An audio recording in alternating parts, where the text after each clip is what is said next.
Nature, Humboldt wrote, is a living whole.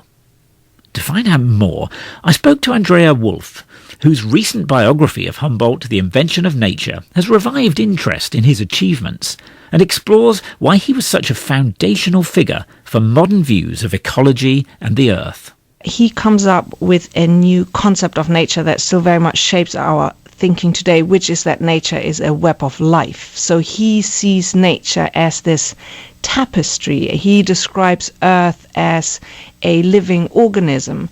And by describing nature as a web, he also sees how everything is connected. So from the tiniest insect to the tallest mountains, from the tiniest fleck of moss to the tallest trees, everything hangs together in this concept of nature that he has. And because he sees that, he can also see how vulnerable nature is, because it's this tapestry, so you can then pull one thread and the whole thing might unravel.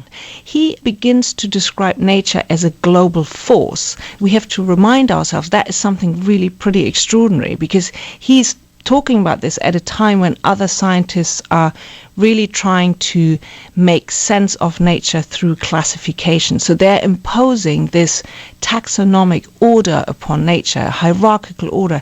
And at that time, he's defining global vegetation and climate zones, which is a completely new view of nature. So I think for me that is really one of those discoveries which was huge, but which we have taken so much for granted that we've forgotten the man behind this view. Do you have any sense of what it was about Humboldt that gave him that perspective? Because it sounds like that's very much the kind of view that his friends, the German romantics like Goethe, were trying to formulate themselves. Do you think that he's indebted to them for having that perspective? Yes, definitely. So he meets Goethe when he's a young man in his mid-20s, when Goethe is in his mid-40s. And what a lot of people don't know is that Goethe was not just a poet, he was also a scientist. So they influenced each other quite importantly. And what Goethe does for Humboldt is that Goethe allows him to see that we have to understand nature also by using our imagination and our feelings, which I then think becomes really important for his global view of the world. He's the most interdisciplinary scientist of his age because he believes that you can't just look at botany, you can't just look at climate. So what he's doing is he's seeing how these things hang together. So he sees, for example, how vegetation zones change with altitude, but he also sees how humankind is destroying nature. And he sees that in particular at Lake Valencia, which was a very wealthy agricultural region in northern Venezuela. And what he sees there is how plantation owners had felled the trees, how then, through the destruction of the forest, how then heavy rains, for example, washed off the good topsoil, how the water levels of the lake were falling because farmers were diverting the water to irrigate their fields. And he sees this destruction. He makes these extraordinary connections, and he's the very first at that moment to then talk about the fundamental functions of the forest for the ecosystem. And he doesn't use the word ecosystem because it's not been coined yet, but he talks about the tree's ability to protect against soil erosion, for example. He talks about the tree's ability to store water, to enrich the atmosphere with moisture. So he's bringing together these different disciplines almost.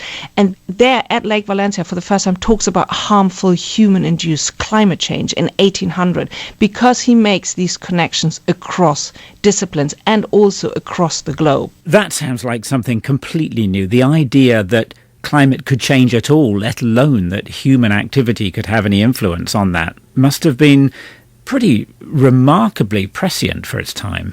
Yes, I mean, it's a really radical view. There were some lone voices which talked about how humans could influence the climate, but that was always seen in a positive way. So if you would get rid of forest, then the air would be better. So Humboldt is really the first to talk about a negative impact of humans on climate. And it's a very new view, and it's something that is scarily prophetic. I mean, he sees so many different things in Latin America where humankind destroys nature. So he talks, for example, about how unchecked pearl fishing at the Venezuelan coast has completely depleted the oyster stocks. He talks about how he saw mountains that had been completely deforested.